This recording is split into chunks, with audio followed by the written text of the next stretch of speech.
So the question is, what do you do when you sit down to mix your drum tracks and the engineer screwed up and didn't record a room mic? Or maybe you're mixing program drums and you hate the sound of the room tracks that your software is providing you with. Well, in this simple and straight to the point tutorial, I will reveal to you my technique for creating room tracks, drum room tracks, out of thin air. Let's dive into it.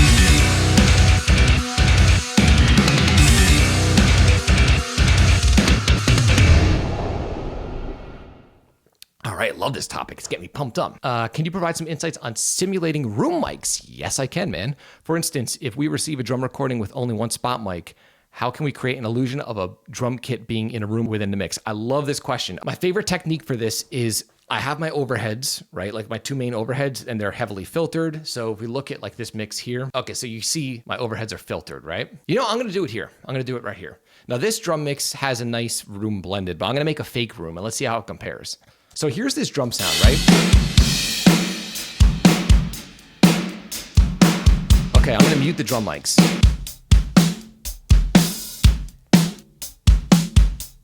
Without the room mics, it's pretty pathetic. So that's just, let's see, that's just a kick, snare, toms, and two overheads. So what Victor was asking is a great question. How do you fake a room? I'm gonna show you my technique for faking a room, and I'm gonna just use the tracks here. So I have overhead left and overhead right, which are very, very heavily filtered. Check this out. She's a happy-go-lucky girl. Okay, so they're useless as room mics, but that's because they're filtered. So what I'm gonna do is I'm gonna create a new track. I'm gonna send it to my drum bus here. Love this trick. I don't know if other people do this. I kind of came up with this on my own, but hopefully you guys will gain some value from it. And it's cool because you don't need to record any more microphones. And it's pretty convincing, honestly. I do this again with all my live recordings because I don't have enough input. You know, when you're in a live situation, it's really hard to have like a million microphones unless you have all the microphones available to you and it's a situation where you could set up earlier. I generally, when I'm doing live stuff, don't have that luxury. But here's how I go about it. And hopefully this is not boring for people that do not record real drums, but that's okay. I think it's still a good technique. Okay, so here's what I'm gonna do. The overheads that I have that are heavily filtered. All right, so now I've dragged those audio files, overhead left and overhead right, over to a new audio track. So it's gonna be raw, check it out. And it's funny, the snare is coming out more of the right side because I mic my overheads in a way to get the cymbals where I want them. I really don't care about the snare. Even with that being said, it's not gonna affect us. I'm gonna EQ this differently where I'm only gonna use the mid-range. I'm not gonna use the top end. So I'm sort of doing the opposite of what I've done on the actual overhead tracks. Check this out. Okay, still not great sounding. Here's the trick. You take a reverb, I don't care what reverb it is. I'm gonna use a stock cheapo reverb in my DAW. I'm gonna go with Deverb here. I don't want anything crazy. I'm gonna go with just like a small room ambient.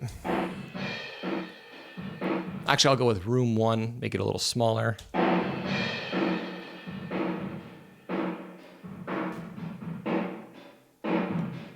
Listen to the difference. These are the same sources, right? Here's my fake room.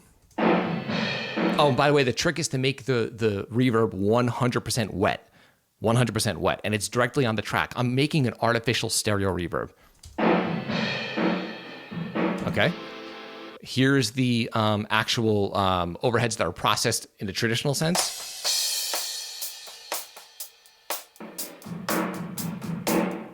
And that's my fake room.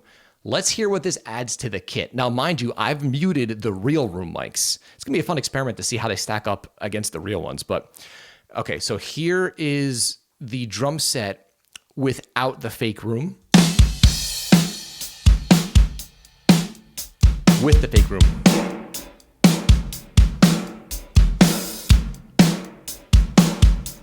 Not half bad. Let's now hear the real rooms in contrast. Okay. Real rooms. Not bad. And the fake room. Fake room. Real room. And by the way, the real room, I'm using 4 microphones to create that. And the fake room, I'm using no extra microphones. So in my opinion, totally usable. I use this in a lot of my mixes, especially if it's a live recording where I don't have the available extra room mic tracks. I think it's a great trick. Again, a stock EQ and a stock reverb plugin was able to generate that fake room. It's a lot. Now, okay, let me just say this, and then I'll move on because I love this topic. But this is a lot different than putting reverb on the individual drums.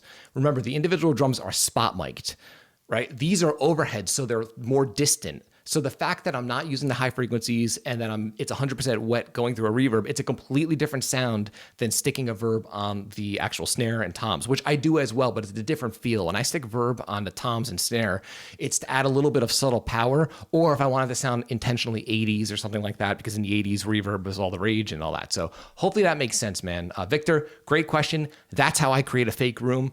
I don't know if anybody else really does this, but it's worked for me for many, many years. It's been my go-to technique and it works well. So great question.